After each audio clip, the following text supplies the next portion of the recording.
So what does that mean in terms of the solution evaluation? So just to kind of set this context, we would need to do the evaluation of the solution based on all the understanding that we got, all the context, all the knowledge that we have got so far in terms of the problem space, and also as is that is the as is space, and also the potential solution scope, which is the to be situation, and then be able to come up with the right solution that would align with the vision of the project, with the vision of this particular initiative, the mission, the tactical objectives, and everything else. So very important that we are doing this, and that's what evaluation is all about. So it's not about is it the latest technology. You're not comparing, contrasting whether it is the latest technology or whether using the latest set of tools, but the evaluation is based on whether the solution is aligned with the overall objectives of the business. Is it meeting the business requirements? Is it delivering business value?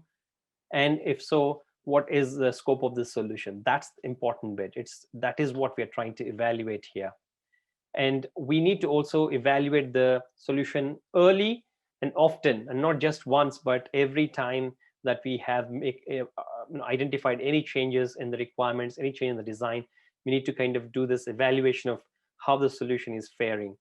So this would help us in getting the real understanding of what we have initially planned for and what is the actual output so far. So this is that the comparison and the contrast of what is the planned versus actual, that would give again a kind of indication in terms of the outcomes and potentially the what is lying ahead of us. And also it could give us an option to decide whether we have got to either stop this initiative now because we have burnt enough oil, we've not moved an inch, so that means that it is all wasted effort. Let's not waste another £1,000,000 or doing nothing. Or you want to say that, yeah, we have done a lot, we're going the right direction, the speed is right, and we have got the right resources, so let's try and add more and more oil, more and more fuel into this, and try and increase the speed, and we can get to the destination quicker.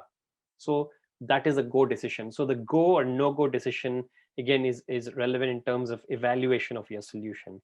And it also leads to solution refinement, or to come up with newer ways of doing things. There could be a new way of doing this thing, compared to other way. For example, you're using Excel spreadsheets to do this analysis of your budgets and your customers and the value that each customer brings to the organization. Whereas right now you might have a better technology, the web-based solution, which is simpler, which is more cost effective, which is distributed. So at the same time, your whole team could be able to collaborate and work on. What does that mean? That it is actually kind of a better solution than what we have now. So let's go for that. So this again is some of the set of benefits that we can try and get by constantly evaluating the solution. And then when we talk about that, when we constantly evaluate, what does that mean? That leads to continuous improvement. It's not just improvement once, but you continuously evaluate, you continuously improve, you continuously deliver, and that's a continuous loop that you get into. And that's where organizations and businesses achieve that sense of excellence. Because if you don't improve continuously, that means that there is stagnation, and that's it. Once you're in stagnate position, you would not be able to actually innovate.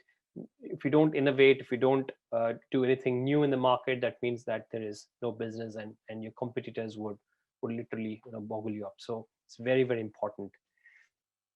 And then it can be done in different stages of development. Prototypes, so evaluation of the solution could be done by using prototypes or POCs, proof of concept, proof of capability, proof of competence, whatever you call it as. It's called POC, which is basically like you're doing a small bit of work, like a pilot, and then trying to release. And the same with pilot or beta release is same thing, that you don't really want to do the whole complex thing all at one go. Instead, you would just like to take one functionality or two, then work on that alone, try and add whatever you can to make it to a value that you can deliver to the end users, get the feedback on that, and then improve on it. So that's what is called the pilot, or even as what we call in agile, perennial beta. All these products are in perennial beta. That means they're continuously innovating, continuously improving, and delivering their products. And operational releases are very important, because There again, you've got that complete product roadmap, which again has got that sense of release plan, major release, minor release, and then operational releases, or those releases which have got either bug fixes, updates, patches, and security aspects are being addressed. All of those need to be done as part of your product development. All of these are helping you to evaluate your solution in a much broader way, and then you are able to actually get your feedback